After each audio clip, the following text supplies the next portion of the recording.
Assalomu alaykum aziz qadrli tomoshabin do'stlar. Mana bugun kunlardan ham 2026-yil 13-mart kuni do'stlar. Juma kuni do'stlar, juma yomingiz ham hammalaringizga muborak bo'lsin. Ramazon oyidan ham 23-kuni.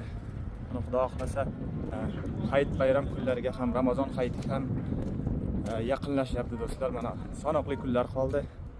Mana Afg'oniston va O'zbekistonni biriktirib bog'lab turuvchi do'stlik ko'prigidan Jahon bozori tomon sekingina mana yurib boryapmiz. Ko'rib turganingizdek, Afg'oniston va O'zbekistonni bog'lovchi do'stlik ko'prigi. Mana bu kelayotgan odamlar ham shu Afg'onistonga yaqin chegara hududida joylashgan O'zbekiston jahon bozoridan bozorlik qilib kelayotgan Afg'oniston fuqarolari.